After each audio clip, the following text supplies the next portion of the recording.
Feroz ataque en Francia remece al mundo. Terrorismo sobre París vuelve a encender las alertas. Tengamos sangre fría frente al terror. Francia debe ser fuerte y grande. Se destraba la gratuidad, se entrampan recursos para salud.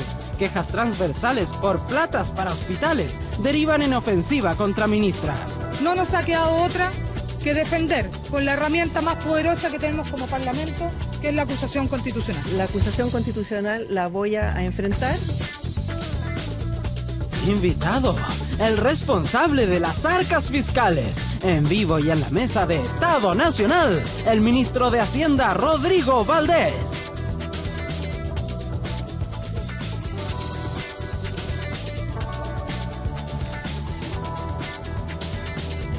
¿Qué tal? ¿Cómo están? Muy buenos días. Comenzamos un nuevo capítulo de Estado Nacional este domingo con un ánimo algo distinto, ¿no? Porque obviamente se termina una semana que ha sido conmocionada a nivel mundial por lo ocurrido en Francia con una serie de ataques terroristas que ya dejan 129 muertos, cerca de 350 heridos.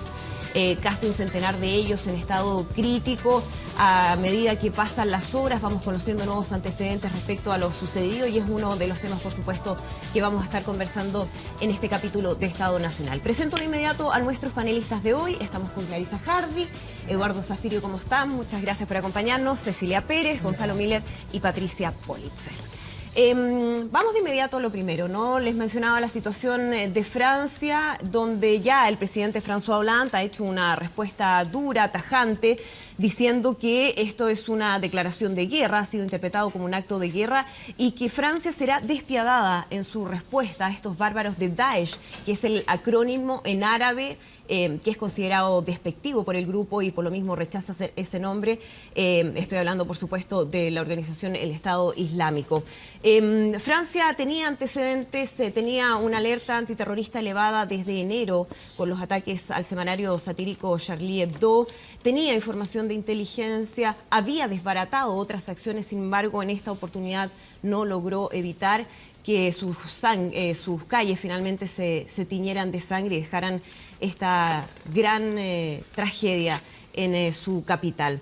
¿De qué manera se combate el terrorismo internacional? ¿Qué tan cercano está a nosotros? Bueno, es un tema que empezamos ya a conversar y me gustaría abrir el panel para empezar a hablar de este tema. Cecilia Pérez.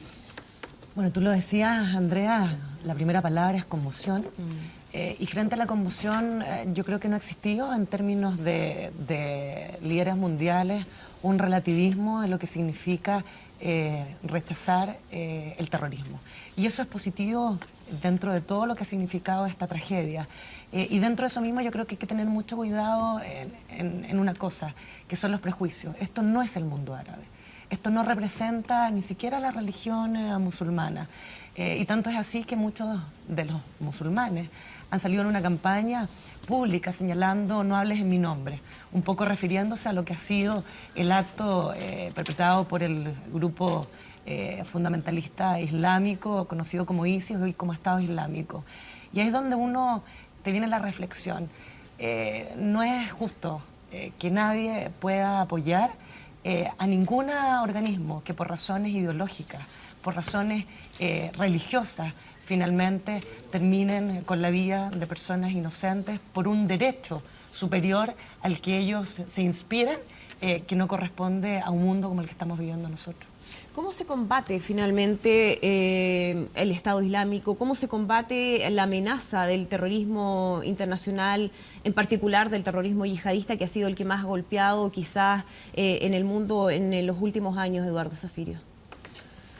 A ver, yo creo que aquí hay varios puntos para el análisis. En primer lugar, probablemente esto cuesta decirlo hoy día porque estamos todos conmocionados y la reacción es más bien de iracunda y muy comprensible, pero yo creo que aquí se requiere una revisión de lo que han sido las políticas de los norteamericanos y de algunos países europeos, no todos, desde el año 2001 en adelante, porque ya los analistas más serios están señalando de que lo que se presentó como una, comilla, solución al problema, a estas alturas ha demostrado que no es cierto y llevamos 14 años con distintos grupos terroristas cada vez más potentes, vamos a hablar de eso probablemente, Y esto hay que discutirlo, esto de creer que la democracia se puede imponer con bombas, la frase es de Todorov, en un libro que recomiendo su lectura, Los enemigos íntimos de la democracia, ha demostrado ser falso. Yo creo que Occidente tiene muchas soluciones de pizarrón, pero la verdad es que debiéramos ser más humildes y más modestos porque no conocemos esa realidad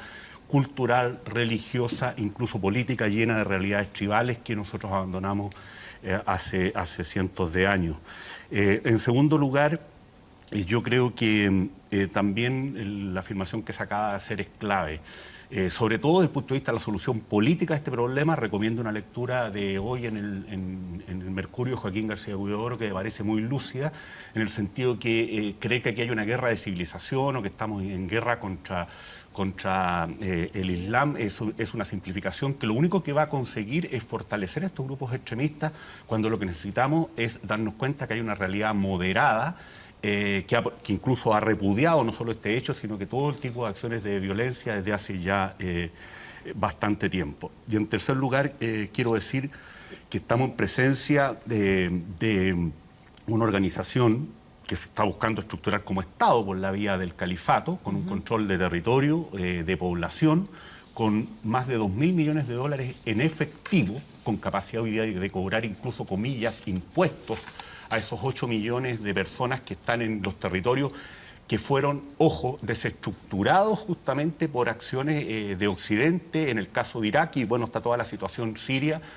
Señalo entre paréntesis que ya empezó por parte de analistas rusos una apología de la política de Putin, donde incluso se introduce el tema de Ucrania, por razones bastante obvias desde el punto de vista de los intereses que están en juego, donde Putin aparece como una especie de liderazgo lúcido frente a Occidente. Yo no comparto esa opinión, obviamente, pero es un dato que hay que tenerlo a la vista porque son derivadas de todo lo que estamos viendo.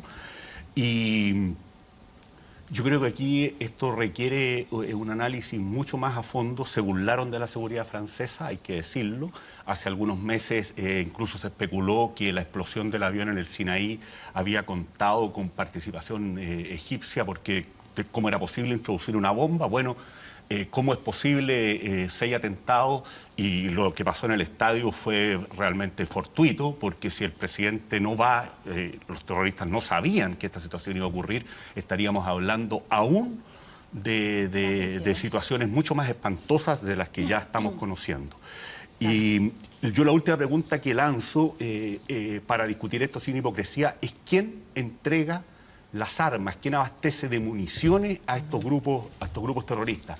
Porque hoy día el coro unánime es de condena, pero alguien vende las armas, no son solamente los tanques, los lanzacohetes que se han apoderado en combates con tropas regulares, incluso el Estado Islámico. Entonces aquí la pregunta para Occidente, que hoy día unánimemente condena esto, es qué es lo que se va a hacer para desarticular también las lógicas de apoyo, ya no solo por ciudadanos occidentales que se han incorporado al ISIS, sino que quienes abastecen de armas a estos grupos terroristas para poder provocar el daño y el terror que han generado a esta escala. Sí, recojo esa pregunta de Eduardo Zafirio para que la conversemos aquí en el panel y también otros elementos importantes en el análisis que tiene que ver con cómo este grupo, que efectivamente comienza a avanzar de manera significativa en Irak a raíz de toda la inestabilidad política que se genera en ese país después de la invasión estadounidense del 2003, y en Siria después del comienzo de esta guerra civil que ya se extiende por casi 5 años,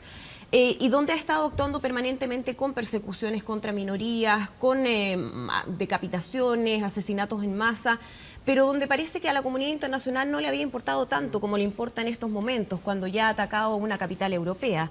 ¿Cuál es tu mirada, Pati? Yo creo que ese es un punto, es decir, el mundo está choqueado hoy porque esta tragedia llegó a París. Y yo creo que un tema relevante es en el 2001, cuando se atacó Nueva York, se atacó el centro del capitalismo mundial. Hoy día se atacó el centro de nuestra cultura, de nuestros valores. Es decir, la declaración del Estado Islámico frente a este atentado habla de que atacaron la capital de la abominación y la perversión, la que lleva el estandarte de la cruz en Europa. Es decir, creo que eso es muy relevante. Yo escuchaba ayer al hermano de una de las víctimas chilenas de este atentado, que decía: no entiendo el mundo en el que estoy viviendo. Yo creo que esa es la sensación de muchos y que quizás vamos a tener que empezar a entenderlo ahora que pasó esto en París, porque la verdad es que 2 días antes, en Beirut, en la capital del Líbano, hubo un atentado donde murieron 80 personas. Más de 80 personas, si no me equivoco, fueron 82, y donde hubo 350 heridos. Es decir, la diferencia entre el ataque a Beirut 48 horas antes y el ataque en París, en términos de víctimas, no es muy distinto. Y fue reivindicado por el mismo Estado Islámico. Por el mismo Estado Islámico. Entonces creo que ahí hay un punto en que creo que se vienen tiempos muy difíciles. Basta ver los titulares de los diarios hoy día que hablan guerra. Ahí está, Eduardo tiene el diario El País, guerra al Estado Islámico. Creo que el mundo musulmán en general, y sobre todo los inmigrantes en Europa, van a vivir días muy terribles. Creo que va a aumentar la xenofobia, va a aumentar la discriminación.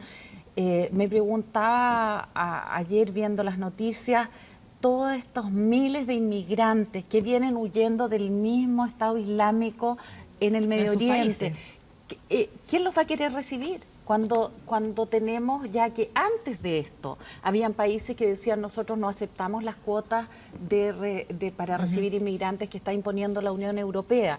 Es decir, creo que aquí se vienen tiempos tremendamente difíciles. Creo que Eduardo apuntaba a algo muy relevante, y es quién está vendiendo armas para que esto siga sucediendo.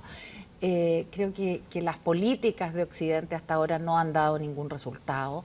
Hay que volver a repensarlo todo, y espero que en ese repensarlo no vayamos aumentando la discriminación, el odio hacia un sector muy importante del mundo. El mundo islámico no es el Estado Islámico. Aquí hay que distinguir, a mi juicio, muy claramente entre los musulmanes, que son muchos millones y que no están con el Estado Islámico.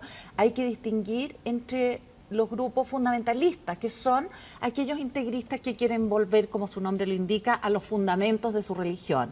Y hay fundamentalistas cristianos, hay fundamentalistas judíos y hay fundamentalistas musulmanes.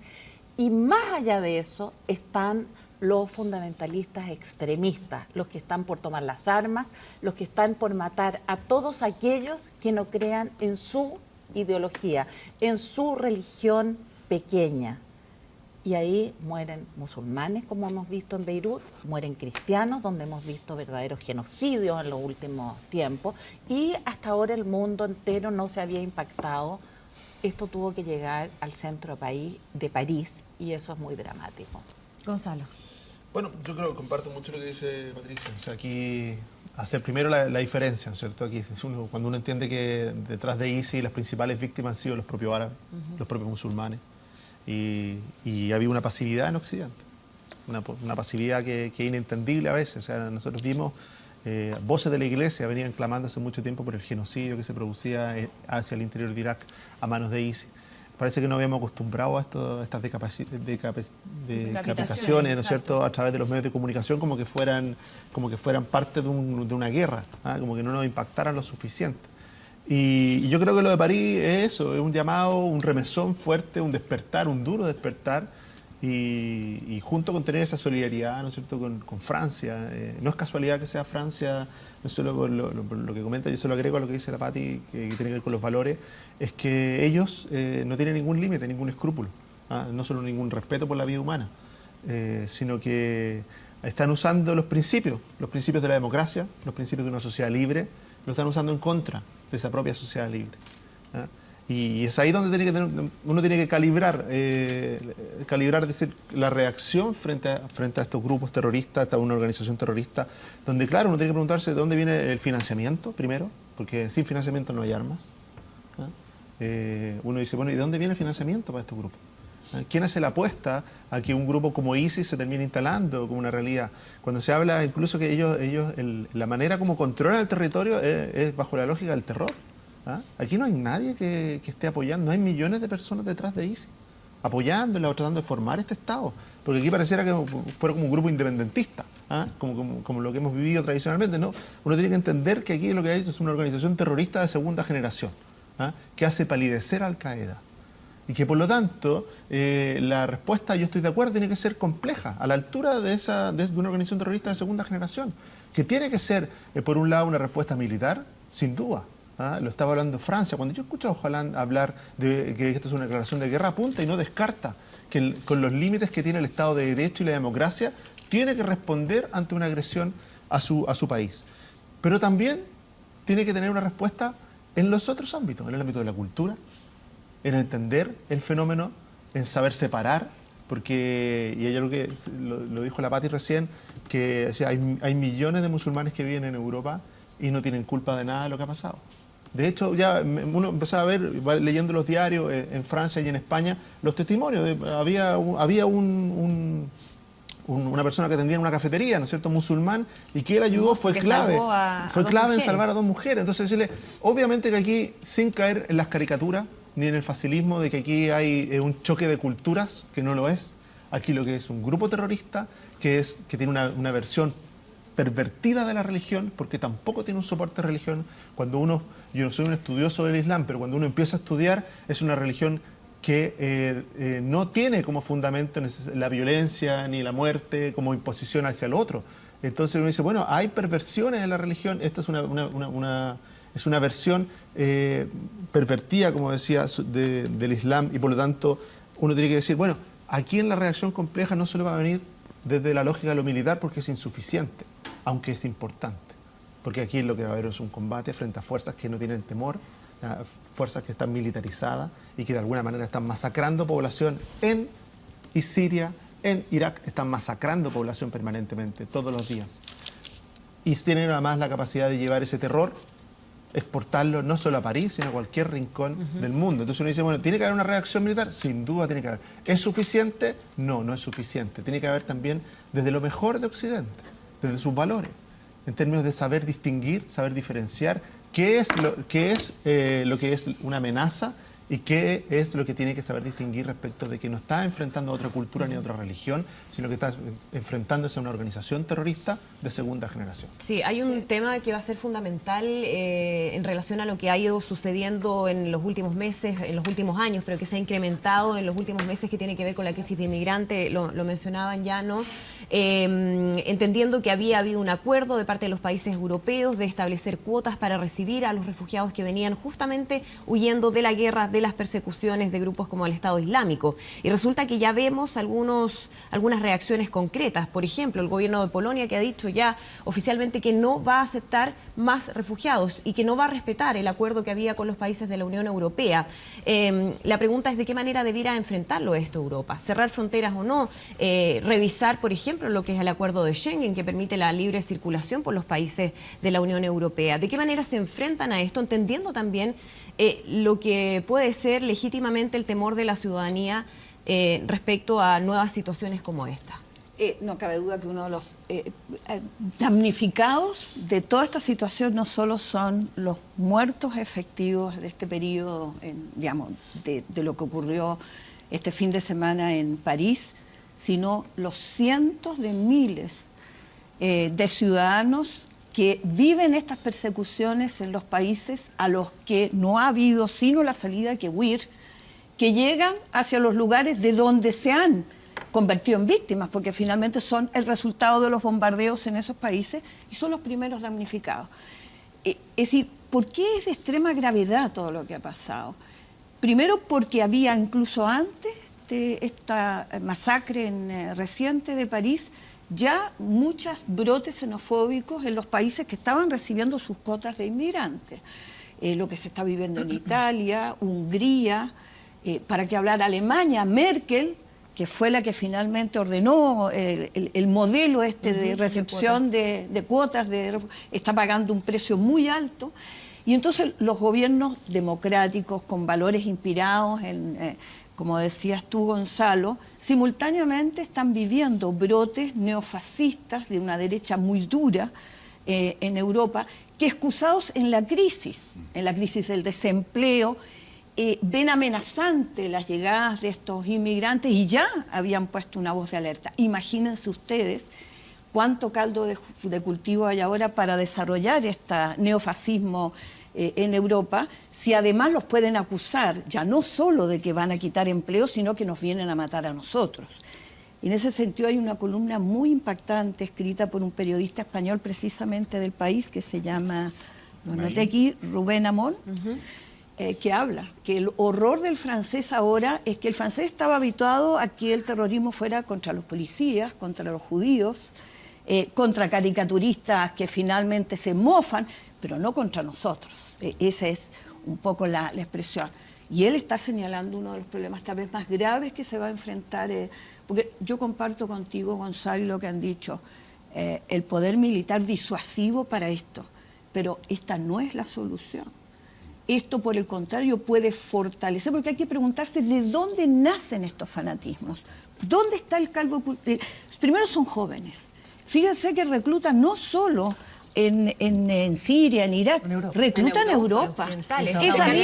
Esa misma juventud. Que hay alrededor de 3.000 jóvenes reclutados en Europa. Hay 1.800 son franceses. Jóvenes que se sienten excluidos y marginados en su propia sociedad, que no creen en el sistema libre, libertario, de democracia, porque sienten que no tienen ahí proyectos ni perspectivas. Ellos son la visión de que esta imagen idílica de convivencia en la diversidad es hasta por ahí, son países cada vez más segregados, porque efectivamente, no olvidemos, los franceses votaron la ley para que las mujeres no pudieran alzar el velo, pensado en que tengan todos una cultura compartida, pero lo sintieron como un atentado a valores. En aquellos otros países en que se respetan esas tradiciones, pero se crean guetos. Es decir, el modelo de convivencia en la diversidad ha estado muy difícilmente construido en Europa. Y entonces de ahí nacen estas cosas. Yo entiendo la necesidad ineludible de una fuerza militar disuasiva que impida estos horrores, pero esto no elude un problema político real de países que no han sabido construirse bien en su diversidad. Hay mucha diversidad conviviendo, pero la verdad en sociedades cada vez más difíciles de construir. Y por lo tanto yo me temo que esto lo hace aún más complicado, porque los gobiernos ahora están tratando de contener el miedo de su población, un miedo que quiere mano dura inmediata, y por lo tanto, si no ven la mano dura, van a decir, somos víctimas. ¿Quiénes se profitan de esto? Los más duros, los neofascistas, los que van a terminar cargándose a todos los musulmanes y responsabilizándolos del colectivo, cerrando fronteras. ¿Qué hacemos con la crisis humanitaria que puede significar una intervención militar violenta en Siria con la huida de todos? ¿Dónde van a ir a dar? Me pregunto, ¿nos hemos preguntado en Chile? ¿Somos nosotros ajenos a las corrientes migratorias? ¿Estamos preparados como país para vivir, si ya tenemos dificultad para recibir a los migrantes que vienen de nuestras fronteras, que hablan nuestro idioma, que tenemos tradiciones compartidas? Es decir, esto es un problema global, no está pasando solo en Europa. Y yo creo que apela a mucha serenidad, mucha reflexión, a mucho análisis de cómo se enfrenta y no solo la mano dura. Eduardo. Bueno, comparto 100% lo que acaba de decir Clarisa y quiero poner un ejemplo adicional. Estados Unidos, que aparece como el campeón de los derechos humanos, del llamado mundo libre, de la libre empresa, hasta el día de hoy tiene más de 50 millones de su población, no estoy hablando de inmigrantes, excluidos nada menos que el derecho a la salud. Y las reacciones de sectores de la sociedad norteamericana, cuando los demócratas han buscado resolver ese tema, han sido realmente histéricas por el dogma de que el Estado no debe hacerse cargo de garantizar cuestiones tan básicas como esa. Entonces, este tema de estas sociedades que se presentan como una especie de paraíso de la democracia, del pluralismo, de la integración, la verdad que tiene muchos problemas. Y eso es lo que explica estos miles de jóvenes europeos, hombres y mujeres, que están siendo reclutados por el ISIS, que es uno de los datos nuevos en relación a Al-Qaeda, y que hace mucho más difícil controlar esto más allá del cierre de fronteras, que parece utópico dado lo que estamos viendo. Ya uno de los 8 terroristas se sabe que es ciudadano francés. Pero en la misma línea de la Clarisa quisiera señalar un par de cuestiones más. Yo creo que aquí hay que descartar las acciones unilaterales. Y a pesar de lo que pasó en el 2001, donde afortunadamente el gobierno del presidente Lago y su canciller Soledad Alvear no se sumó, digamos, a la decisión del Consejo de Seguridad. Yo tengo mucho más confianza en acciones multilaterales en el marco de Naciones Unidas que lo que puedan ser reacciones de gobiernos que muchas veces además están acosados por la crisis desde el punto de vista de una pérdida total de apoyo en las encuestas y que pueden utilizar esto como un elemento para recuperar popularidad por el clima que se crea. Yo ayer leía a Le Pen, la actual dirigente del Frente Nacional, bueno, y son reacciones delirantes porque está compitiendo en el fondo contra el centro derecha francés, no solamente contra el Partido Socialista. Y Angela Merkel está en una situación muy compleja también, ya con un impacto en 100 parlamentarios de los 300 y tantos que tiene la democracia cristiana, porque la ultraderecha aparece hoy día con una popularidad de prácticamente 10%. Entonces esto tensiona todo el sistema político. Pero el último punto que quiero señalar, reforzando algo que ha sido unánime en la conversación y que me alegro, es que ¿de qué estamos hablando desde el punto de vista, comillas, religioso cuando hablamos del Estado Islámico? Estamos hablando de un ala extremista, de una corriente que es la sunita, para que quede claro, o sea, de una minoría completa. De la rama sunita. Y que además, probablemente, fuera del gran poder que ha acumulado, está realizando todo este tipo de actuaciones porque incluso está con Al-Qaeda en una disputa por el liderazgo de los sectores radicales del islamismo. Parece impresionante, ¿cierto?, que Al-Qaeda pueda tener discrepancias por la escala de las tácticas y de las actuaciones del Estado Islámico, que es un grupo aún más radical. Entonces, cuidado con echarle la culpa a las religiones en general de la intolerancia y el fanatismo. El siglo XX demuestra que una ideología pagana como el nacionalsocialismo generó todos los crímenes que hemos visto. Eso no tenía nada que ver ni con el cristianismo, ni con el judaísmo, era militantemente antisemita, ni con el islamismo. Y en el caso de la Revolución Soviética, bueno, ese era también un ateísmo militante, digamos, que es culpable, eso se ejemplifica en Hitler y en Stalin, digamos, de los horrores más brutales que hemos vivido en el siglo XX. Y en eso tiene razón Eduardo, solo que aquí el totalitarismo es el problema. Sea de índole religiosa, sea de índole política, como el nacionalsocialismo, el comunismo, ¿no es cierto? O sea, en estas versiones donde se utiliza la religión. O sea, aquí para ISIS la religión es una excusa. Una excusa. La utiliza y la pervierte ¿para qué? Para poder reclutar, para poder construirse como una organización terrorista. Y lo que sí me gustaría hacer un punto, porque estamos hablando sobre, obviamente que las sociedades occidentales y libres y las democracias tienen defectos y tienen caminos por andar en la integración, pero por favor, no hay ningún defecto, ni en Francia ni en Estados Unidos que justifique ninguna integración, pero uno ve una autocomplacencia que justifique que una persona que vive en esa sociedad, con todos los defectos que pueda tener Estados Unidos, con todos los defectos y segregación que pueda tener Francia, que prefiera irse a matar personas a nombre de ISIS. Entonces no lo justifiquemos los defectos de Occidente, porque Occidente tiene sus propias culpas. Lo que sí, para poder terminar, Patricia, lo que tenemos que tener atención es de que hay un culto, ¿no es cierto? Hay de alguna manera una atracción, una búsqueda de jóvenes que por cualquier tipo de razones, desadaptación, desintegración, falta de oportunidad, muchos de ellos universitarios, ojo con decir que aquí son los jóvenes pobres, no, muchos de ellos universitarios que tienen sus propios problemas y caen seducidos como toda secta. Lo que hace una secta es eso, seducir, pervertir la voluntad de una persona para hacer las cosas, para obligarla a hacer cosas que naturalmente no haría.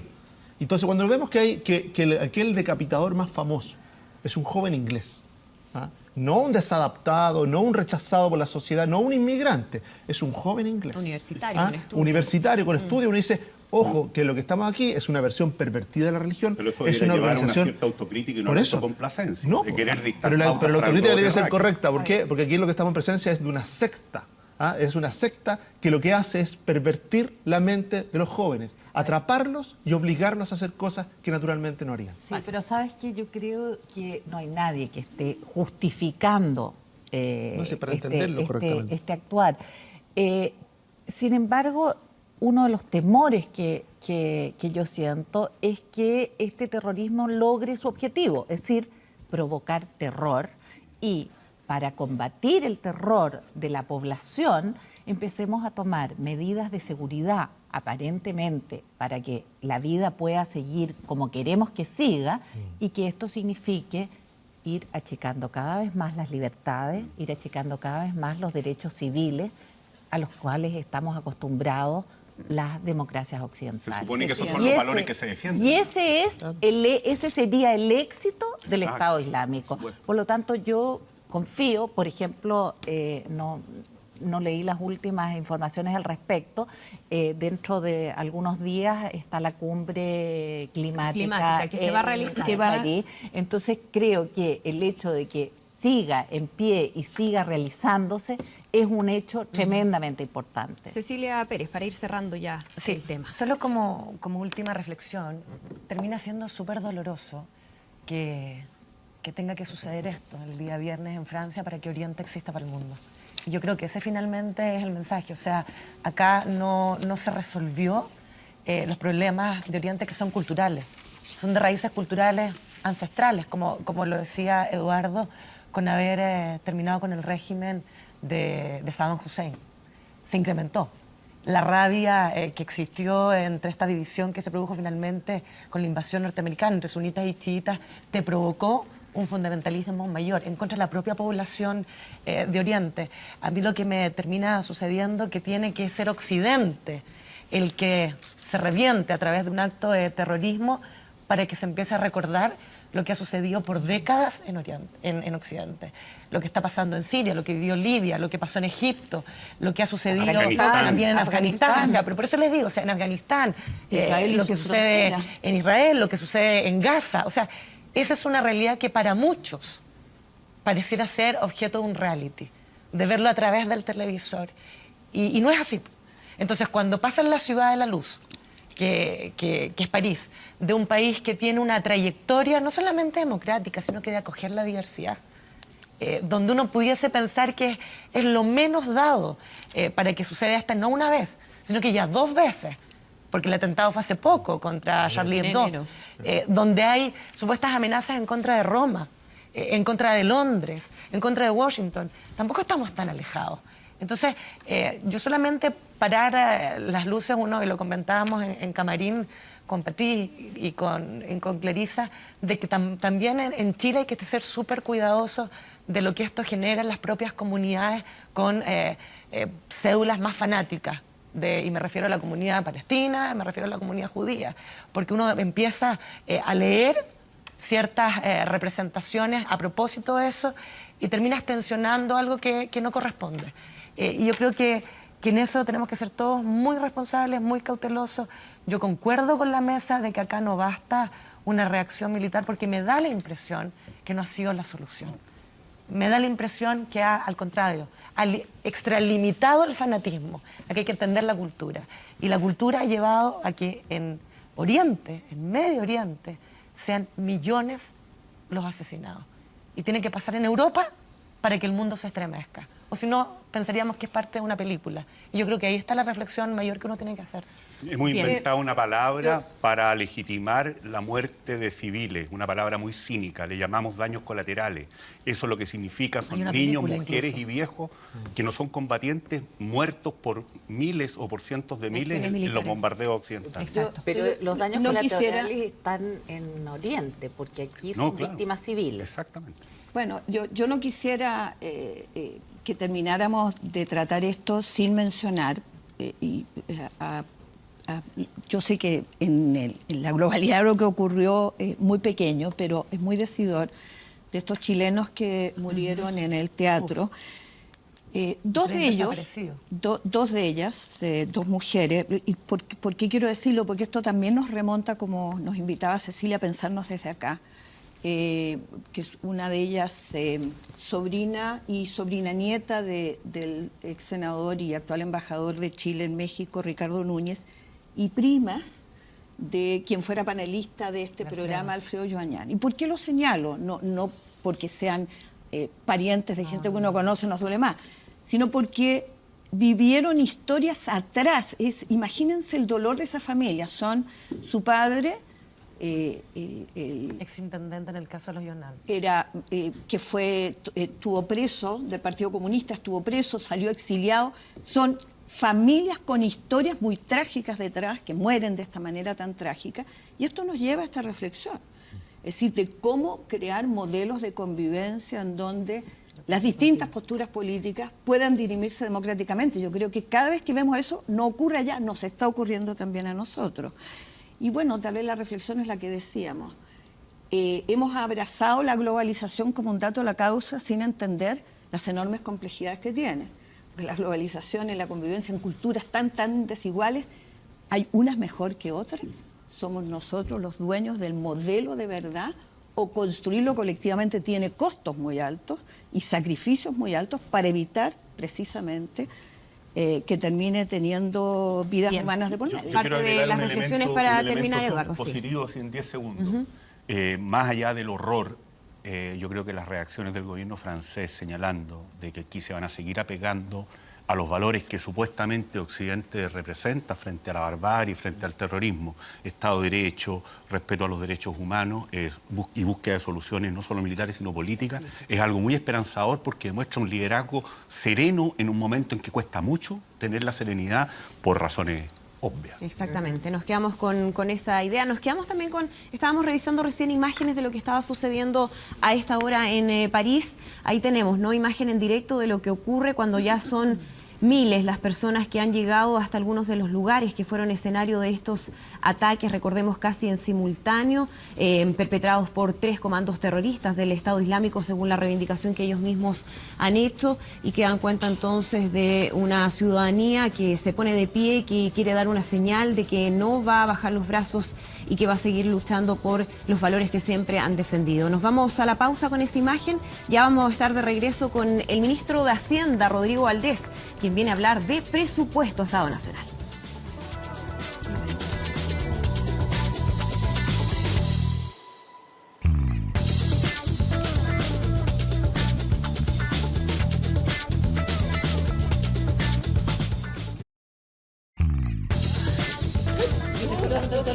Bien, ya estamos de regreso en Estado Nacional para empezar a conversar de los temas que han marcado la agenda esta semana en nuestro país. Ha estado intensa la discusión respecto al presupuesto, considerando obviamente el escenario económico que existe y especialmente en 2 aspectos, en el de salud y en el de educación. Vamos a conversar ya con nuestro invitado, está con nosotros el ministro de Hacienda, Rodrigo Valdés. Muchísimas gracias, ministro, por acompañarnos aquí en Estado Nacional. Hola, Andrea, muy buenos días a todos. Bueno, partamos por el tema de salud, que ha sido quizás uno de los que más ha generado discusión, cuando la Comisión Mixta de Presupuesto ha rechazado lo que tiene que ver con inversiones y ha generado todo un debate respecto a si se van a cumplir o no las metas y las promesas que se habían establecido, por ejemplo, de construcción de hospitales. Partamos por eso, ministro, y para ser bien claros, ¿se va a cumplir con el compromiso de 20 hospitales construidos, 20 hospitales en construcción y 20 en proceso de licitación? ¿Sí o no? Estamos haciendo todos los esfuerzos posibles para poder cumplir esto. Queremos decir, primero, yo diría que el proceso presupuestario siempre tiene estas discusiones fuertes en ciertas partidas, y más en tiempos como los que vivimos ahora, en que después de muchos años en que nos acostumbramos a holguras, en que el precio del cobre subía, en que había más plata fiscal, estamos recién acostumbrándonos a tiempos un poco más difíciles. No es que tengamos problemas mayores, el país está sano, pero la realidad es que con el precio del cobre donde está, con la economía creciendo menos, hay menos recursos de lo que se habían planificado. Y eso quiere decir que, como cualquier familia que tiene un presupuesto, tiene que ir priorizando, ir viendo en qué gasta, no se puede gastar todo al mismo tiempo. Alguien me decía por ahí, bueno, es como una familia y que un hijo quiere una bicicleta y otro quiere un juego electrónico. No se puede hacer las dos cosas al mismo tiempo, hay que escoger una primero, después queda la siguiente, claro, más adelante. Cuando se le prometió al hijo que se le iba a dar el juego y que se le iba a dar la bicicleta, cambia un poquito también y eso es muy importante decir, que yo comprendo, y todos los ministros que estamos en esto comprendemos perfectamente bien, a los ciudadanos, a los parlamentarios de las zonas donde hay estas gradualizaciones, que están frustrados. O sea, ellos ven un poco más lejos la construcción de ese hospital. Pero quiero decir que, primero, estamos construyendo y terminando en este periodo 27 hospitales. 22 son de cargo del gobierno central, 5 son de gobiernos regionales. Y eso, como estamos discutiendo los segundos 20, pasa como colado. Es cierto que son menos camas, hay varias cosas que probablemente ustedes van a discutir después, pero la realidad es que hay una serie de hospitales, 27 para ser específicos, que el Ministerio de Salud tiene ya identificados en construcción en su proceso para terminarse en este periodo. Eso no es menor.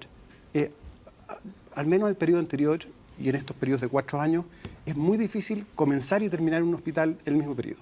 No sé si ustedes saben, pero durante el periodo de Piñera, solo los hospitales de emergencia se pudieron hacer durante el periodo, porque estas cosas toman tiempo. Bueno, vamos al segundos 20. Los segundos 20 han sido motivo de muchas discusiones, porque justamente hay que priorizar y no alcanza la plata para hacer todo al mismo tiempo. Tampoco alcanza, creo yo, y esto es una reflexión ya más con los ojos de ahora, es fácil ser general después de la batalla, pero que la capacidad también de gestión, de hacer tantas cosas al mismo tiempo es difícil. Y creo que tenemos unas metas muy ambiciosas, estamos haciendo lo posible para llegar a ellas, pero que son únicas en la historia. Por la cantidad de hospitales. Ministro, ahora, perdón, pero entendiendo todo eso, ¿no? Y el escenario y las explicaciones que usted da, pero quiero hacerle una pregunta más de fondo, que tiene que ver si fue realista el compromiso que se hizo de parte del gobierno de estas metas en temas de salud. O quizás fue demasiado alta la promesa, demasiado alto el compromiso y ahora se están dando cuenta de que no se va a poder cumplir. Con los ojos de hoy aparece una meta muy ambiciosa, eso es bien fácil de concluir. Ahora, siempre es más fácil ver las cosas el lunes. Los gringos dicen que uno es entrenador de fútbol el lunes y es más difícil ser durante el partido. Ahora, quiero volver a lo de los 20 hospitales y lo que ha pasado en el Congreso, porque primero, en la subcomisión donde se trató esto primero, se rechazó todas las partidas de salud. O sea, no había plata de salud para nada. Fue muy fuerte la discusión. En la siguiente etapa, que es la comisión mixta, avanzamos, aprobamos todo el presupuesto de salud, excepto esta parte de inversiones, ¿sí?, que es una porción baja, 10% de todo el presupuesto de salud. Por lo tanto, en el proceso de ir avanzando en el presupuesto ha habido avances muy importantes y estamos muy de acuerdo en las cosas. Nos quedan estos 20 hospitales y probablemente me van a preguntar cómo hay cambios de planes. Bueno, justamente hay cambios de planes porque uno, y el gobierno, dialoga con los parlamentarios. Creo que sería muy injusto decir que se está aquí cambiando un plan porque sí. No, porque se escucha. Se llevó un plan primero a la primera etapa en que se hacían algunos y no se hacían otros. Eso no le gustó a la gente. Y escuchamos, dijeron, no saben que tienen que hacer más esfuerzo. Se llevó un segundo plan en que se avanzaba en todos, más lento. De nuevo, uno no puede hacer las cosas al mismo tiempo. Y se presentó ese plan y tampoco les gustó a algunos porque decían, no, esto es demasiado tardío. Y ahora estamos en una tercera etapa. Y el Ministerio de Salud está trabajando en esto junto con la Dirección de Presupuesto. ¿No lo va a adelantar ahora? Para presentar... No, les puedo adelantar un caso que ya se resolvió bien y hay otro que se está resolviendo igual, que es decir al gobierno regional, ¿sabe qué? ¿Por qué no nos ayuda también? Si lo quiere antes, pongamos algo más de plata. Y el Hospital de La Serena, que en esta primera etapa quedó bastante rezagado, llevó a que la senadora Muñoz, el senador Pizarro, el intendente se juntaran, los diputados, se juntó el CORE y se pusieron de acuerdo y pusieron una plata extra en un momento, porque estos no son plata del 2016 a propósito, son más adelante, el 2017, cuando empieza a construirse, empieza a gastarse más, y esa es la que nos tenemos que cautelar, que tenemos ese dinero para poder hacerlo. Y ellos pusieron esa plata, no toda, ciertamente, pero eso apalancó el proyecto y se está haciendo. Ya, una de las fórmulas. Una de las fórmulas, y hoy día se están discutiendo varias de esas maneras, en que hay... De nuevo, no alcanza para todo, uno puede reasignar y es lo que estamos Ministro, haciendo. Quiero preguntarle por otra de las fórmulas que ya se está planteando por algunos, que se están abriendo la posibilidad de volver a la fórmula de las concesiones. Pero antes vamos a revisar una nota al respecto y vamos a seguir conversando aquí con el Ministro de Hacienda.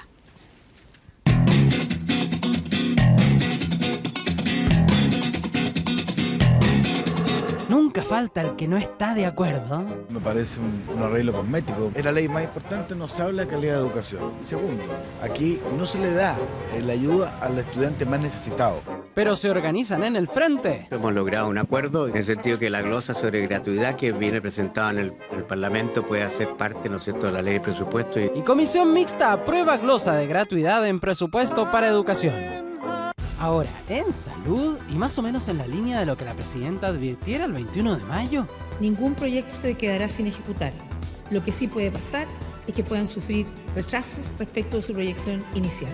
Eso es precisamente lo que hoy genera suspicacias, hasta en el propio oficialismo.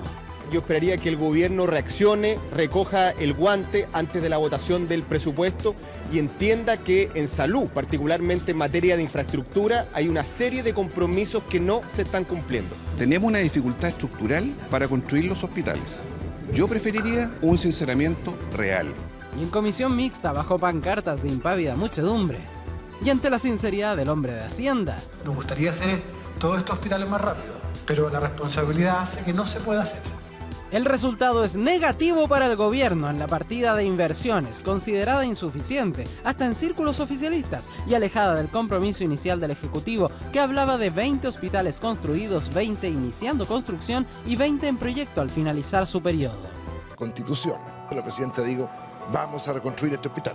Todavía no hay terreno, que un terreno, que el otro terreno, que no sé qué, que no sé cuánto, que la cosa. Entonces, uno será parlamentario de gobierno, pero le cuesta mucho aceptar eso. ¿Con qué les digo yo a la gente después de todo este tiempo? Porque optar por una vida saludable, cuidando a los animales y la naturaleza, es una cuestión de actitud, pareció decirnos Morrissey, de visita en TVN esta semana. Pero don Morrissey, si no hay plata para hospitales, el tema de la salud no es tan poético. Y en semana en que renuncia subsecretaria de redes asistenciales, en medio de la falta de recursos para construirlos, hasta acusación constitucional le quieren poner a la ministra. Con las dificultades económicas, obviamente, como todos sabemos, pero se están haciendo bien las cosas en mi sector. Hemos decidido hacer frente y hacer efectiva la responsabilidad política de la ministra con la herramienta más poderosa que tenemos como Parlamento, que es la acusación constitucional. Y ya lo dice diputado, con menos glamour que Morrissey, pero al mismo efecto en las masas. Acusen a quien quiera, yo soy partidario, ¿no es cierto? Yo soy parte del Congreso. Pero en esta coyuntura, a 10 días que estamos viendo los presupuestos, donde queda la plata, entonces, ¿por qué no acusamos al ministro de Hacienda mejor? Pues si es el de la plata, pues no es la ministra de Salud, pues. Entonces, enfoquemos bien, pues.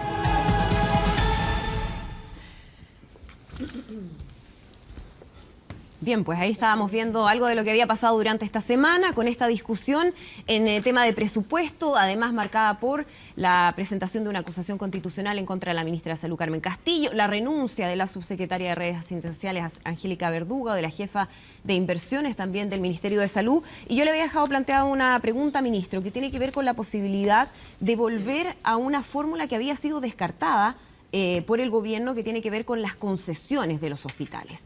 ¿Se está analizando esa posibilidad, volver efectivamente a las concesiones?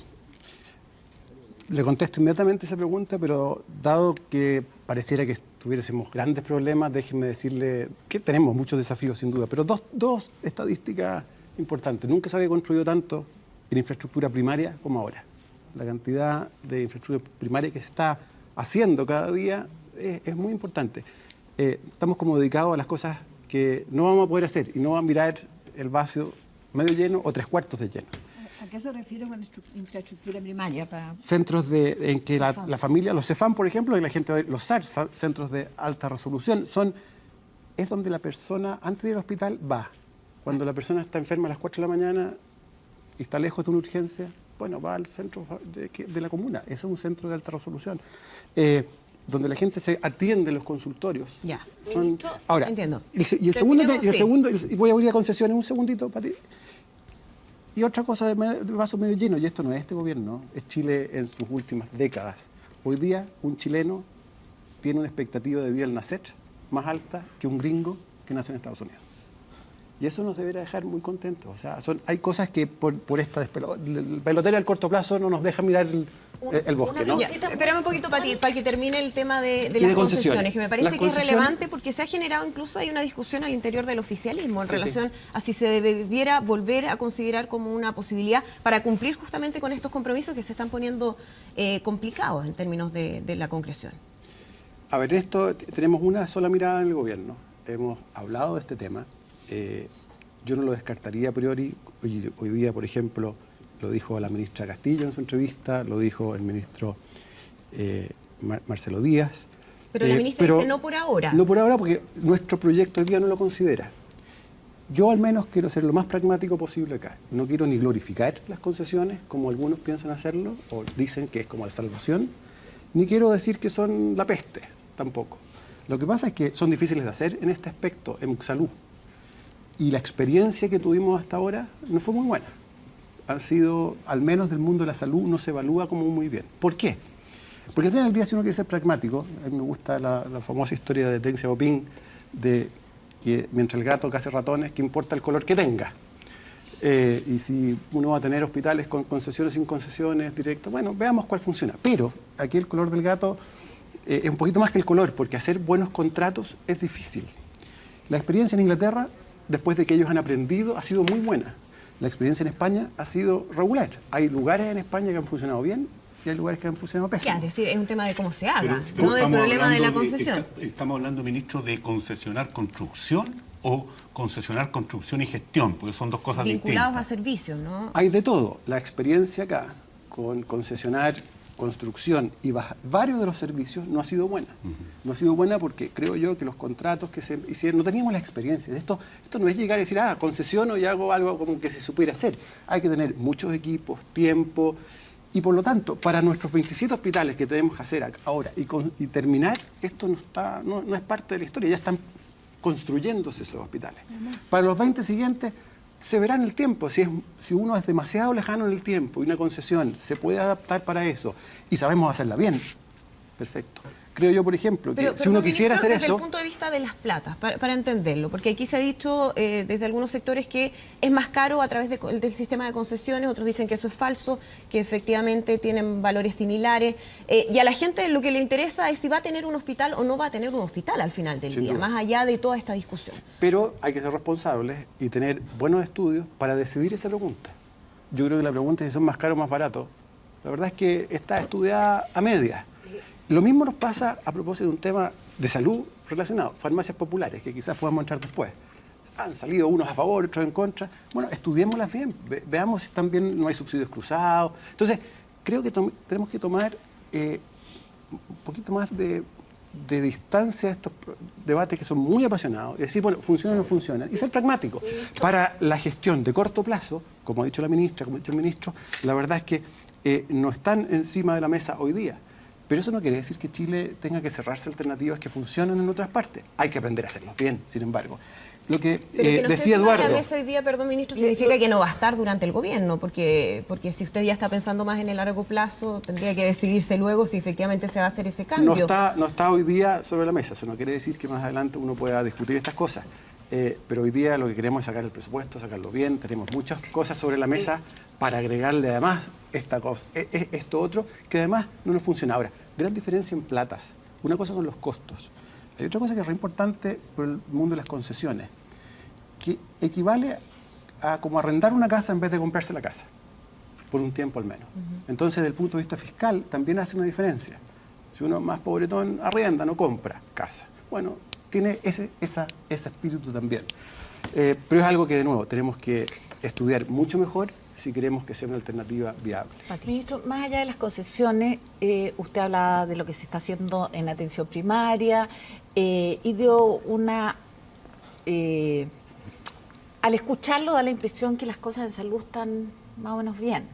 Sin embargo, hoy día hay una publicación del Colegio Médico en la prensa donde habla de la profundidad de la crisis en salud que se arrastra ya históricamente.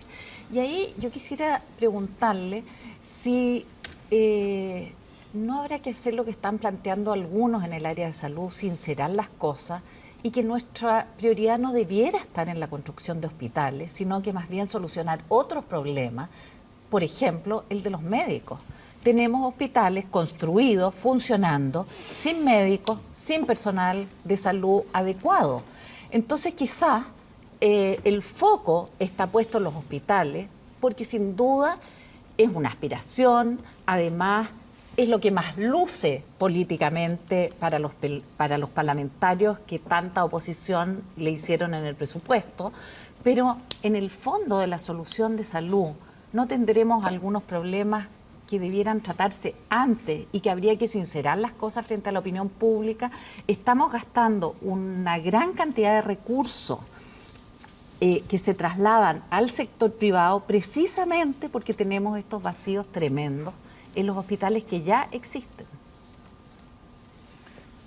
Esa es una muy buena pregunta, porque la infraestructura es una cosa, pero las listas de espera es otro tema, la cantidad de... Exactamente, lo dice Eduardo. Se están generando especialistas, uno no produce especialistas de un día para otro. Y hay que dar incentivos para eso y el Ministerio tiene todo un programa muy impresionante de formación de especialistas.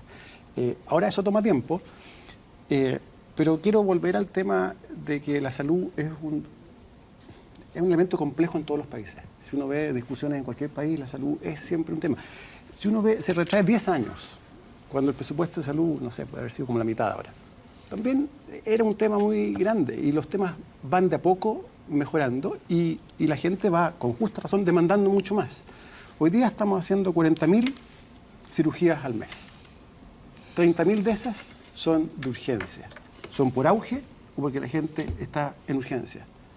Y 10.000 son electivas. Y ahí es donde está la lista de espera. Y ojalá la pudiéramos sacar rápido. Pero, de nuevo, vamos a que hemos avanzado. O sea, antes no teníamos esa cantidad de cirugía y la gente se podía morir de urgencia. Eso ya no pasa. O si pasa, pasa en casos específicos. Tenemos una infraestructura armada por este gobierno, por el anterior. O sea, el auge de a poquito se ha ido generalizando y funciona. Siempre es perfectible. Y no quiero aquí sonar como, está todo bien, para nada. Pero de que ha habido avances, ha habido avances. Cecilia Pérez y luego Eduardo Zafirio. Ministro, sin duda este tema de salud es lejos lo más sentido por la población, porque a diferencia de muchas cosas, si no me atiendo y tengo un cálculo en la vesícula y termino con un cáncer, me muero. Entonces, yo creo que ser complaciente en lo que se está haciendo es súper peligroso en los mensajes que se entregan a la ciudadanía. Y por eso yo creo que hablemos del Chile real. Y se lo digo además como vecina de la comuna de La Florida, donde está uno de los hospitales concesionados, porque no solamente se construyeron hospitales de reconstrucción en el gobierno del presidente Piñera, sino que también se construyeron hospitales permanentes y que no venían dentro de los que habían sido deteriorados por el terremoto, entre otros el hospital de La Florida, que es mi comuna, y el hospital de Maipú, donde los usuarios de esos hospitales, y se lo digo porque además yo estuve en 5 primeras piedras desde el gobierno del presidente Frey, yo era concejal de la comuna de La Florida, y fue un orgullo lograrlo haber terminado finalmente en el gobierno del presidente Piñera. Y en esos hospitales los usuarios están contentos. ¿Y saben lo que dicen? A diferencia de lo que decía la exministra Elia Molina, que no hay un problema de aseo, que no hay un problema con los enchufes, que están orgullosos de tener un hospital que parece una clínica y que está precioso. Se los invito a ver, está en el 14 de Vicuña Maquena. El problema que tienen justamente es con los especialistas. Entonces, el Chile real, ministro, señala no solamente que hay problemas de cumplimiento de promesas de este gobierno, de la presidenta Bachelet, en materia de construcción de hospitales, 60 hospitales, divídalo como usted quiera, y volvemos a caer en la mochila que todo va a quedar para el gobierno que viene o los próximos gobiernos. Y con esto recuerdo cosas que he dicho acá y lo digo sin ningún problema delante suyo. El bono para los trabajadores del registro civil, tenemos problemas con la deuda externa que seguramente se va a aumentar y también nos podríamos hablar de eso, los hospitales, entre otras cosas. El problema que uno ve que no es solamente un tema de construcción de hospitales. Uno ve que la deuda hospitalaria ha aumentado en este gobierno, ha aumentado de 67.000 millones a más de 200.000 millones, que me da la impresión, por lo menos al tercer trimestre en septiembre, me da la impresión que se va a rebajar o debiese rebajarse porque tengo entendido que va a haber ahí un aporte de Hacienda, lo que no habla de una buena gestión, sino que habla más bien de un parche, de una especie de subvención por parte del Ministerio de Hacienda al Ministerio de Salud. Tenemos problemas con las listas de espera, porque más de 1.600.000 personas están esperando ser atendidas. Tenemos problemas con las listas de espera no auge y auge. Tenemos problemas con las operaciones. Y finalmente con el concepto de cómo se trata al privado, no solamente en materia de los hospitales o la construcción como concesión, donde yo hoy día me pregunto, ¿qué privado va a querer participar cuando existían hospitales que estaban en marcha y ustedes los echaron atrás? Como es, por ejemplo, el Hospital Sotero del Río. ¿Qué va a pasar con cumplimientos de hospitales que estaban con toma razón en la Contraloría? Me refiero a la Red Quinta, me refiero a la Red Séptima, Linares, Curicó, Chillán, el Hospital Biprovincial, el Hospital de San Antonio, el mismo Sotero del Río, que y no solamente sirve para descongestionar parte importante de la región metropolitana, sino que es algo muy esperado por la comuna más grande de Chile, que es justamente la comuna de Puente Alto, y que recibe además a la tercera comuna más grande de Chile, que es la comuna de La Florida. Entonces, ministro, yo creo que hasta ahora, y yo creo en su prudencia, yo estaba bien contento cuando lo nombraron ministro de Hacienda, fíjese, porque usted llegó con un discurso bastante prometedor en términos de lo que conocemos en democracia y civilización, que es diálogo, usted y el ministro Burgos, y creo que ha hecho muchos intentos y muchos esfuerzos pero creo que no le ha ido bien. Yo lo lamento por Chile, no por nosotros como sector político, por Chile. Entonces, finalmente yo veo en salud que no hay un problema de gestión, que no hay un problema de lucas. Hasta ahora, con lo que llevan, pueden venir problemas de dinero en términos de ajustes con lo que usted dice, con el precio del cobre a 2,2, no con un presupuesto que se planteó, este presupuesto con un precio del cobre casi 2,9, sino que lo que usted ha entregado ya como presupuesto no se ha ejecutado bien. Y solamente un dato, Cecilia, vamos a la pregunta porque... Pero sí, solamente un dato para que yo estoy haciendo una reflexión para que él pueda hablar del Chile real, nada más. Cuando se habla de inversiones y usted entrega, no usted, el gobierno entrega, porque usted no estaba como ministro de Hacienda antes, 526.000 millones de pesos, que justamente para construcción de hospitales. Y solo hasta agosto se había ejecutado un 21,7%. Eso no es problema de dinero, eso es problema de gestión. Y yo creo que eso hay que reconocerlo para poder enmendarlo y poder solucionar el tema. Ya, ahí hay una pregunta, ministro. ¿Es problema de recursos o es un tema de gestión? ¿Cuánto hay de cada cosa en lo que está pasando en salud? Las dos cosas al final, porque nosotros hemos enfrentado dificultades de gestión bien importantes en ámbitos específicos. La falta de terreno ha sido importante. No me acuerdo qué... decía quien quería acusarlo constitucionalmente, el diputado Lorenzini. Pero eso es una realidad. O sea, hacer un hospital no es una cuestión fácil. Hemos tenido problemas también con los precios de licitación. Hay precios, cuando uno va a una licitación y forma una licitación pública, tiene parámetros y no va a pagar cualquier cosa. Y resulta que han sido mucho más caras las licitaciones y se han tenido que rehacer varias veces. Hay que investigar más qué pasa con estos precios tan altos que le están cobrando el Estado. Entonces, eso ha demorado y es una realidad. La ejecución ha sido mucho más baja de lo que nos habría gustado. Pero también es un tema de recursos hacia el 2017, porque de nuevo, un hospital demora muchos años y tiene una curva de gastos que va subiendo en el tiempo y después baja. Y tenemos que tener sumo cuidado que cuando sumemos estas curvas en el futuro, no tengamos una suma que no podamos financiar. Porque lo peor que podríamos hacer es iniciar cosas que después tenemos que parar. Y yo creo que la responsabilidad de este gobierno pasa por ahí. La presidenta ya el 21 de mayo dijo esto. Yo creo que el mundo político le faltó leer bien ese discurso. El 21 dijo, vamos a tener que hacer esto más lento. Quizás nos faltó a nosotros explicarlo más también. Y el gabinete no hizo la pedagogía que debía. Y esperamos hasta el presupuesto y se nos vino un poco el mar encima.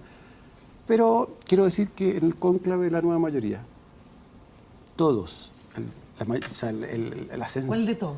No, el importante, en el Estadio del Llano. El Estadio del Llano salió como una de las conclusiones principales, demorar algunos hospitales, que el 2020 no era necesario hacer toda la carrera, porque era importante dejar recursos para otras cosas como educación, como formación de especialistas, como para poder hacerse más cargo de las listas de espera, que, como decía bien Patti, son más importantes. Entonces, lo que pasó, sin embargo, fue que nadie identificó bien cuál era. Y yo creo que cuando la realidad se impone, que es el hospital de mi región, de mi circunscripción, es más duro. Y yo entiendo perfectamente bien lo que le ha pasado a varios parlamentarios que han defendido el programa de gobierno, no vieron esto demorarse y se sienten un poco, bueno, tienen que poner la cara. Pero creo que peor sería hacer algo y 2 años después decir, ¿saben qué? Tenemos que interrumpir. Eduardo Zafirio. Sí. Bueno, a usted le ha tocado, ministro, un papel necesario pero muy ingrato, que es sincerar una situación que a mí me parece que era bastante obvia ya desde el año 2013, al término del gobierno del presidente Piñera, que el ciclo económico no iba a ser el ciclo de bonanza que habíamos vivido los últimos 7 u 8 años. Y es una tarea ingrata porque no hay nada más difícil, probablemente fuera de los recortes, de un presupuesto ya aprobado, que es la situación más dramática desde el punto de vista de la política fiscal, que tener que salir a poner paños fríos en medio de una generación de expectativas y de deterioro de la calidad del liderazgo político. Lo estamos viendo a propósito de la acusación constitucional, algo quiero decir sobre eso, de la eventual acusación constitucional tremenda que estamos viviendo. Y yo creo que, y me gustaría saber su opinión sobre esto, es que aquí debemos decir con claridad que tenemos 3 o 4 años de crecimiento económico mundial, y en el caso de América Latina con situaciones recesivas en países tan importantes como Brasil, que significan mucho riesgo para nosotros, como chilenos, donde van a haber menos recursos por el precio del cobre, por la caída de la actividad, donde el tema de las expectativas del sector privado pasan a ser decisivas, no solamente desde el punto de vista de la inversión, sino que también del consumo, donde uno no puede acusar campañas de lockout patronal, digamos, o de desinversión o de fuga de capitales. Tiene que ver con los consumidores, y donde, a pesar de que el esfuerzo que se está haciendo en el gasto público es enorme, porque 4,5% de aumento en un presupuesto en cualquier lugar del mundo es un aporte importante, claro, es menor a los que se venían, al esfuerzo fiscal que se venía haciendo. Pero hay que sincerar, y yo diría sobre todo para la gente de la nueva mayoría, de que las políticas keynesianas son políticas de corto plazo, no son estrategias de desarrollo. Y si no se actúa sobre la oferta, al final el juego en la pura demanda efectiva o agregada es una complicación enorme. Y yo creo que políticamente lo que corresponde, a pesar del deterioro, a pesar de los brotes populistas, a pesar de la demagogia, a pesar de que hoy día el horno puede que no esté para bollos desde el punto de vista de hacer política más seria, hay que decir que esto es lo que se viene, porque de lo contrario les empieza a ocurrir lo que está pasando. Que un anuncio de gradualidad, entre otras cosas para resolver, porque el punto de la patria me parece central, es cómo se hace en operativo la infraestructura que se construye, porque aquí no se trata de hacer pirámides, digamos, o obras de arte. Estamos hablando de una infraestructura que tiene que cumplir tareas desde el punto de vista de la atención de la población. Esto provoca enormes pataletas, y yo quiero decir que a mí no me extraña la actitud de la oposición desde el punto de vista de acusar constitucionalmente a la ministra de Salud, pero que haya parlamentarios de la nueva mayoría, algunos de mi partido, que se sumen a este coro, digamos, probablemente ignorando que no ha habido nunca en la historia de Chile una acusación constitucional que haya sido apoyado por gente de los partidos o de los bloques. No ha pasado nunca. Yo lo estudié esto a propósito cuando era jefe de bancada de la AEC, y había un diputado, que no lo voy a nombrar, que estaba muy tentado de acusar de votar a favor de la acusación de la ministra Proboste por problemas muy menores, digamos, no de alta política.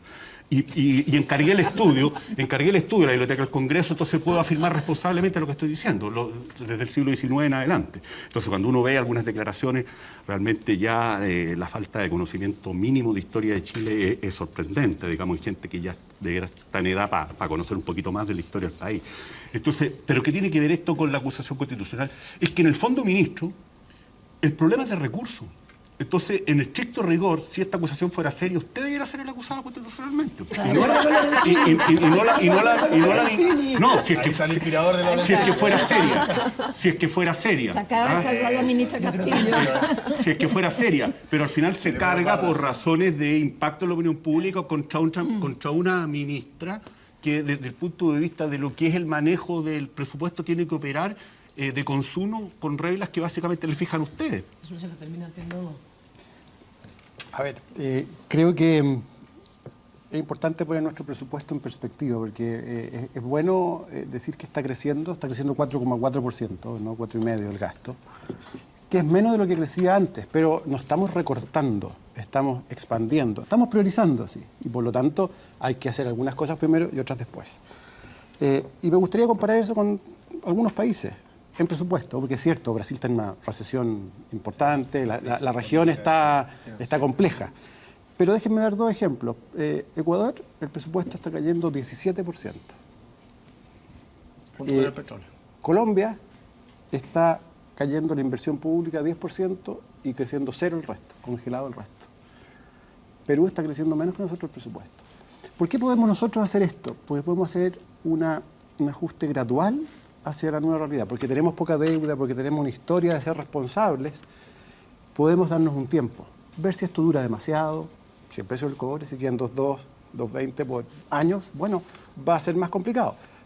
Todos suponemos, los analistas también, que va a aumentar, y por lo tanto podemos tener déficit por un tiempo. El déficit del próximo año es importante, tenemos que salir a endeudarnos para poder mantener estos gastos. A propósito, Cecilia, también se endeudó harto Piñera para subir los fondos soberanos. Presidente Piñera, 6.000 millones. Presidente Piñera hizo... 6.000 millones, ¿y usted en cuánto se endeuda? No, nosotros tenemos déficit mucho más grande, tenemos un precio del cobre por eso, más bajo. Por eso, no importa.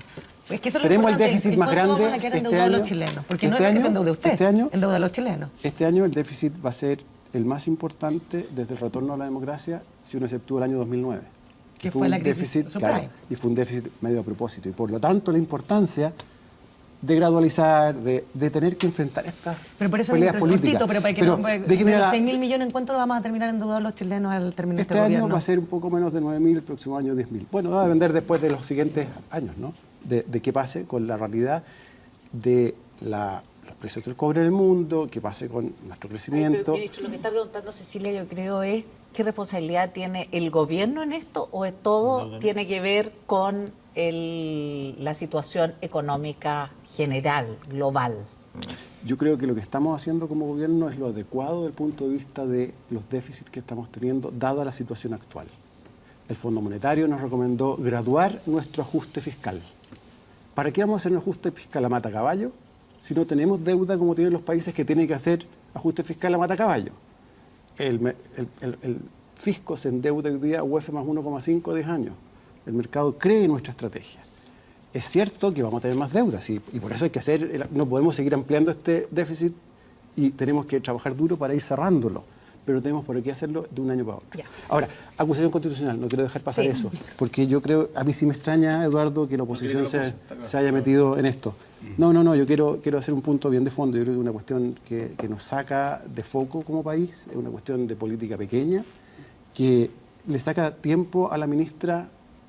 Las próximas 2 semanas la ministra va a tener que gastar horas en esta cuestión, cuando a mí me gustaría que estuviera metida en la construcción de hospitales y en el problema de los especialistas. Entonces, creo que yo espero que no se llegue a ninguna acusación final. No tiene los votos para hacer No va prosperar la a llegar a buen acusación puerto constitucional en y ninguna de creo las dos que cámaras. al final es una cuestión que no es constructiva. Pirotecnia. Ya. Gonzalo Milla. Sí, me gustaría antes de hacer un par de preguntas, ministro, que corrigiera un par de cosas, porque aquí uno tiene que ser cuidadoso en los ejemplos y en las palabras, sobre todo un ministro tan importante, ¿no es cierto?, está en el comité político. Usted habló que aquí que una familia no puede prometer una bicicleta, ¿no es cierto?, no puede prometer un juego electrónico y ahora tiene que decir que no. Resulta que el derecho a la salud, y en este caso los hospitales, poco se parecen a una promesa de un padre para una Navidad, un regalo. Es algo que tienen los chilenos, derecho. Y derecho a que se les diga la verdad y que no se les prometa en campaña una cosa distinta a la que se les va a cumplir durante el gobierno. Y solo ya sea al final, pero con mucha importancia, usted, pobretón el que arrienda, ministro, lenguaje. No me parece correcto referirse así a la gente que arrienda. Hay muchas razones para hacerlo. Ahora, usted ha utilizado la palabra priorizar y la ha utilizado todo su discurso, ante todas las preguntas. Y me parece bien porque tiene sentido. Ahora le pregunto yo, ¿cómo priorizar cuando los que pagan el costo de donde no se va, donde los recortes son en salud y en educación? ¿Por qué el gobierno, que son las dos prioridades de los chilenos, los dos ejes neurálgicos hoy día de los chilenos, el gobierno decide ahí centrar los recortes? Ya sea a través de los hospitales, a través de los distintos programas, y lo pone en una situación tan inconfortable como tener que estar dando explicaciones de por qué se promete una cosa y no se cumple. Sea la glosa gratuidad, sea en lo que tiene que ver con los hospitales. ¿Por qué se prioriza así? Cuando los mismos chilenos miran al Ministerio de Salud y dice 72 asesores, gran gasto en asesores. ¿Se recorta ahí, ministro? ¿No hay grasa en otros lugares del gobierno donde se podría haber bajado, se podría haber estudiado, es decir, hay un mejor uso de los recursos fiscales y haberlo utilizado? Lo que sí tiene que ver con cosas que le importan mucho a los chilenos, como es la salud, el derecho a la salud, y en concreto, obviamente, que quizás no es la traducción, y tiene toda la razón la Pati, ahí está la lista de espera auge, están las vacunas que no llegan, están... La palabra crisis en salud no la ha utilizado solo la oposición, la ha utilizado también el gobierno, y hay que hacerse cargo de ella, no minimizarla, lo dice el Colegio Médico hoy día también. ¿Está bien querer defender a la ministra? Sí. ¿Que va a perder estas 2 semanas, tener que darle una explicación a los chilenos de por qué no funciona el Ministerio de Salud? Bienvenida a esas 2 semanas, que se defienda y se defienda bien. No es casualidad, ya fue interpelada la ministra. No es casualidad, lleva 1 año en su cargo. Y es el minuto en que uno le puede pedir respuesta y le puede pedir compromiso. Ministro. Gonzalo, yo creo que es muy importante que seamos precisos con las palabras, con las cifras y todo, y quiero, si se entendió mal, pero yo al menos cuando arrendaba, cuando no me alcanzaba a comprar, y disculpas a aquel que escoge no comprar y arrendar. Y sin duda tenemos que ser muy cuidadosos con las palabras. Pero también tenemos que ser cuidadosos con las cifras y no mentir. El gasto no se está recortando en salud, No se está recortando en educación. No se está en recortando. salud está creciendo 5,1%. Ministro, no se está recortando. 5,1% sube el presupuesto. Usted está explicando, lleva 20 minutos explicando por qué no va a poder hacer los hospitales que prometió. Cuando hablemos de educación, va a estar comentando y explicando por qué la gratuidad prometida por su gobierno no va a alcanzar para todos los estudiantes a los cuales se les prometió. A eso me refiero con el recorte. Obviamente que el presupuesto año a año va creciendo en todos los sectores. No es obvio. En todos los sectores crece. Están cayendo. Por eso quiero decir que como yo acepto que puedo haber usado las palabras mal, acepto usted que es equivocado decir.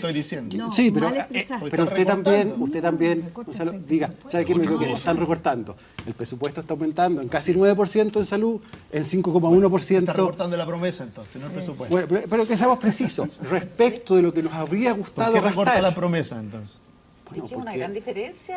Pero qué importante eso, po. O sea, seamos precisos en que, a ver, defensa está cayendo 0,1%.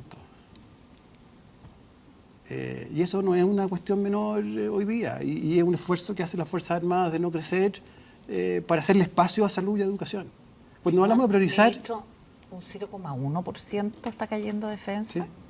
Cuando estamos con un escándalo de corrupción en defensa, ¿usted estudió bien ese presupuesto eso para que bajara un 0,1%? ¿No se podía bajar un poco más o era tema tabú? Créame que con la situación que está Chile no hay que bajar ese presupuesto más. O sea, eso tiene que ver con la ley reservada del cobre, es lo que está en cuestión. Obvio. Pero eso es otra cosa. Esto es el presupuesto que se le asigna a las Fuerzas Armadas. Miren, al final del día cuando dicen están priorizando, sí, estamos priorizando, y así bien doloroso para muchos ministerios. El Ministerio del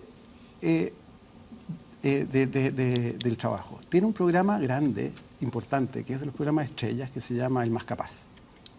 Y partió con una evaluación en el piloto que no era fantástica y que había que ajustar, y se ajustó y va avanzando. Pero en la discusión de educación faltaba plata, porque algunos parlamentarios propusieron aumentar las becas Milenio. Hubo varias propuestas en las últimas 2 semanas que tuvimos que adaptar. Escuchamos nosotros, nos vamos al Congreso, no lo tratamos de buzón para nada, tratamos de hacer un diálogo.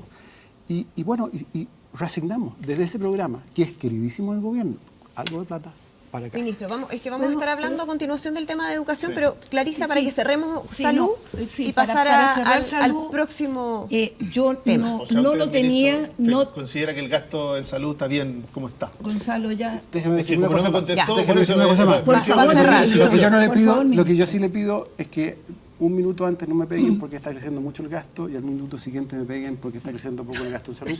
Porque eso me pone... Así son las oposiciones en casi todos lados, ministro. Gonzalo, las precisiones son las precisiones. Tal vez lo adecuado es que no se está gastando todo lo que se tendría que gastar para una meta que se ofreció antes de lo que se llamó enfrentarlo con realidad. Pero no que no crece el presupuesto de salud, que es lo que aclaró el ministro. Todo el presupuesto. No, acaba de demostrar que hay uno que no crece. Y yo no pensaba referirme a esto, pero dado que tú lo mencionaste, lo interpeló duramente el ministro diciendo que la salud es un derecho. Yo quiero recordarle que la oposición...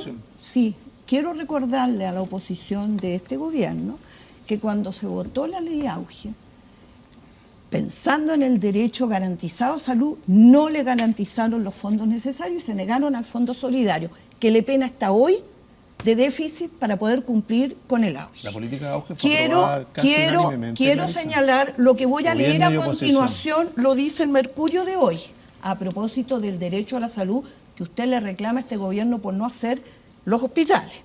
El gobierno anterior dejó su administración señalando que había construido 25 hospitales.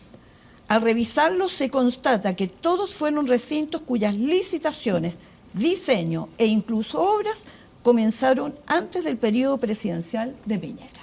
De modo que en materia de incumplimiento de derechos, no vengas tú a decir que somos nosotros o este gobierno los campeones. Lo dicen los chilenos, Clarisa.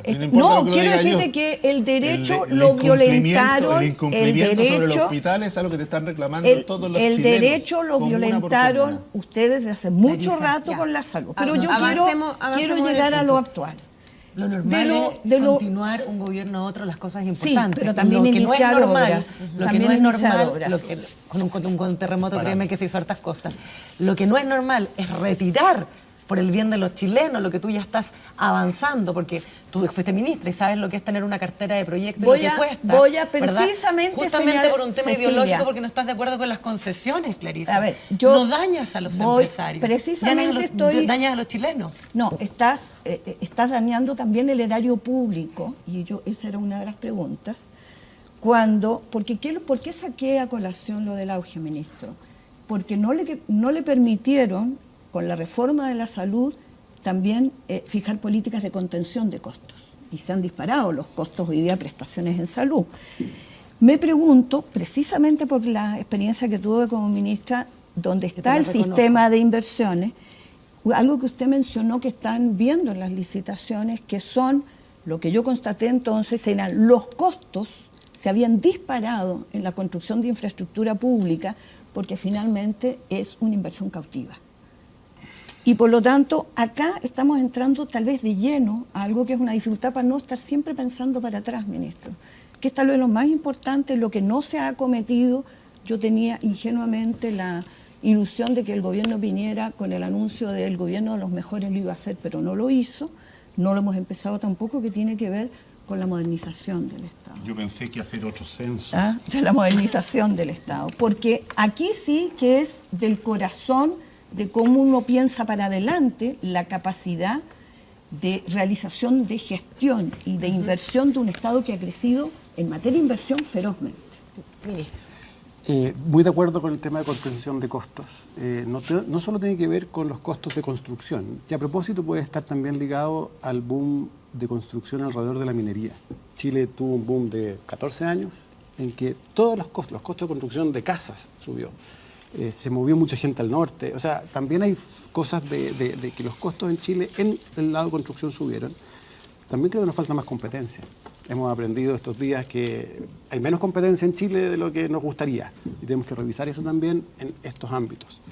Y también está la microeconomía de cómo se organiza el sistema de salud. Esta compra de servicios en el sector privado, el que médicos hagan sus propias sociedades y el hospital de compre. Son muchas cosas que hay que mirar. Ahora, respecto de avances en modernización, sí quiero decir que hay algo importante pasando. La Cámara de Diputados hace unos días aprobó la primera etapa de un proyecto de ley que perfecciona en varios ámbitos el sistema de alta dirección pública, que lo que hace es básicamente tener las reglas de cómo se nombran y de dónde, qué filtros pasan las personas que tienen a cargo al final del día a día de estas cosas.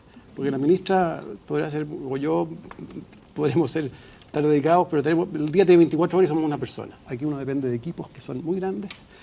Y este proyecto, que parte desde la Comisión Engel, a propósito, por Prioridad de Transparencia, está avanzando y es muy interesante porque es el cuarto intento que se hace de reforma de esto. Todos los gobiernos han tratado y ninguno lo ha logrado, o sea, trancado en algún momento. Y está pasando. Los diputados se pusieron de acuerdo, trabajamos 4 meses en la Comisión de Hacienda, especiales gracias a ellos, porque la verdad es que lo mejoraron mucho. Y creo que es un ámbito de modernización que es importante. Quedan muchos. Por ejemplo, yo voy a tirar aquí una cosa que he ido aprendiendo yo, que me he tenido que meter en salud sin ser experto por las discusiones últimas nomás. Pero los servicios de salud son varios, son 27, entiendo, en Chile, o 29, pero no es la escala correcta quizás para construir. Uno debería tener otra escala para construir.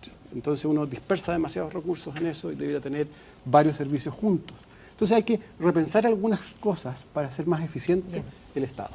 Bien, ministro, muchísimas gracias. Vamos a la pausa, pero no se va todavía. Vamos a seguir conversando respecto a otro tema del presupuesto, lo que tiene que ver con educación. Vamos rápido y ya estamos de regreso.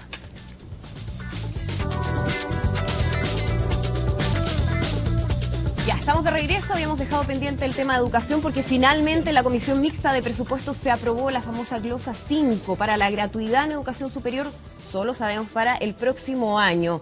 Eso sí, con una decisión que es rebajar en 50% el famoso AFI, lo que ya ha generado bastantes cuestionamientos de parte de las universidades privadas. Gonzalo Miller, estamos conversando por supuesto con el ministro de Hacienda, Rodrigo Valdés. Sí, ministro, porque si hay un lugar donde la improvisación y la eficiencia técnica de los proyectos se haya transformado en un sello, en educación. Y uno esperaría Hacienda, ¿no es cierto?, que fuera como la última línea de defensa de las políticas públicas de largo plazo, de las cosas que son así, como dice usted, con estudios que avalan los cambios, y resulta que en un tira y afloja con los diputados por el presupuesto de la glosa gratuidad, la Universidad de Chile se enteraron de que el AFI, uno de los pocos incentivos que hay transversales a la calidad, fue recortado al 50%. Además, recortado al 50% dice como una regla estructural para todos igual, sin discriminación, sin desigualdad. No, solo para las universidades privadas. Porque a las que pertenecen al CRUCH, independientemente de su calidad, independientemente de qué alumnos atienden, se les mantiene y se les garantiza que se les va a reponer los recursos. ¿Cree que es sano que la discusión aparezca ahora, después de los problemas en educación y los problemas que ha enfrentado el Ministerio de Educación, el Ministerio de Hacienda en un tiro y afloja, donde saca plata de un lado para poder ponerla en el otro, sin que haya un estudio, sin que haya algo que justifique eso, sino que solamente porque los recursos estaban ahí y se podían sacar?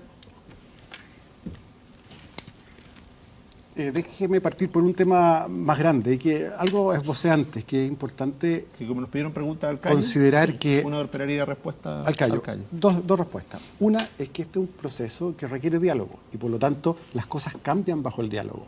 Sería dramático llevar un proyecto de presupuesto y tratar al Senado y a la Cámara de Diputados como buzón y que da lo mismo lo que opinen. Al revés, estos cambios que estamos discutiendo hoy día, que son, claro, de la última semana, el aumento de 100.000 pesos de la beca Milenio para el 50% más pobre, no existía hace una semana. ¿Y por qué se da eso? Porque en la discusión parlamentaria se consideró que eso era muy importante de hacer. Y hay que, por supuesto, reasignar, que es lo que me decía antes, uno no puede, no hay más plata, hay que sacar de una parte de otra parte. Y respecto del AFI, fue una de las fuentes de financiamiento para estas reasignaciones. Y ahí quiero decir que el AFI está archiestudiado, que es muy, muy regresivo. Es cierto que se asocia a las mayores PSU. Lamentablemente, la relación entre PSU y nivel socioeconómico es no perfecta, pero casi perfecta. Entonces, y por lo tanto es plata que le llega. Entonces, ministro, ¿por qué un alumno que recibe AFI, si elige una universidad del CRUCH, no recibe AFI si elige una universidad privada? Porque es igualmente regresivo.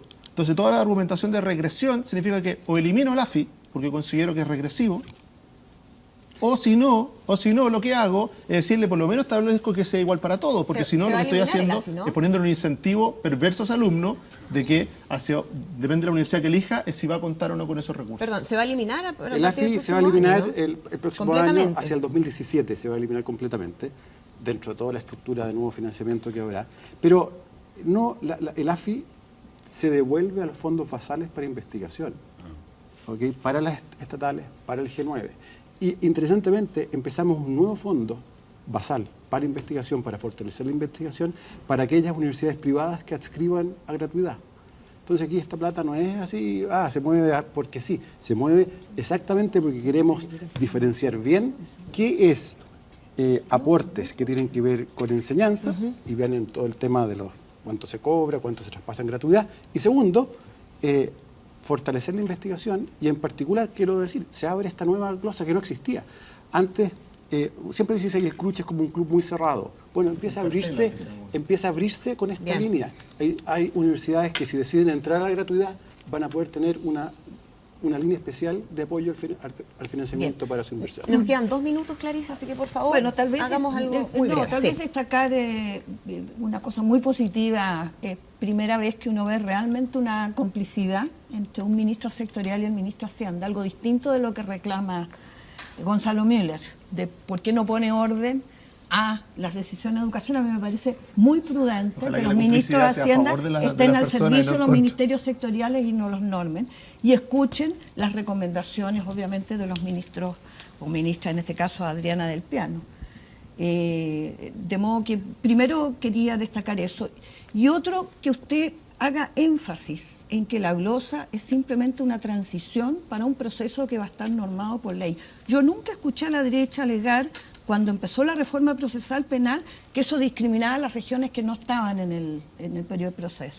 Nadie alegó, cuando empezó el auge, que habían 12 o 14 patologías, que qué pasaba con el resto. Y ahora resulta que descubrieron a todos los estudiantes vulnerables, de los que nunca se habían pronunciado en el pasado, porque se eso es decidió empezar con lo que es posible. Entonces, Clarisa, no estoy... porque es gratuito, pues no es verdad. Ella puede preguntar o opinar. Yo estoy opinando y creo Obvio, que... hay libertad de expresión. Pero Ministro, es bueno, Andrea, salirnos del bosque. Lo que estamos haciendo en este presupuesto es un adelanto al proceso de gratuidad primero. Y vamos a lograr que prácticamente 200.000 estudiantes, si todas las universidades que cumplen con los requisitos adscriben a la gratuidad, no paguen, no tengan copago cero y vayan a la universidad gratuitamente. Y respecto del cambio que tuvimos en las becas Milenio, de nuevo, si los institutos y los CFT adscriben, 130.000 jóvenes van a tener que pagar 100.000 pesos menos anuales en su copago. Entonces son cosas grandes, son cosas que van a la vena de la familia. ¿Nos gustaría ir más rápido? Por supuesto. ¿Nos gustaría hacerlo para más instituciones que estuvieran ya acreditadas? Por supuesto. Pero esto es un proceso. Creo que la glosa, además, no nos marca un derrotero único hacia adelante y hay espacio para conversar. Esta ley de educación superior va a ser muy importante, nos va a tomar meses de discusión, pero no por eso había que demorar la entrada de esto que pensamos es muy importante. Ahora, Bien. La derecha votó en contra de esto. Yo no le he escuchado, de verdad, buenas propuestas alternativas y me gustaría escucharlas, porque en la ley va a ser muy importante discutir esto con altura de miras. Ministro, nos vamos a la pausa. Les voy a dejar anotado el tiempo para la próxima oportunidad porque no nos queda más. Vamos a la pausa, ya estamos de regreso. Los voy a poner en la lista. A Patricia, Cecilia y a Eduardo.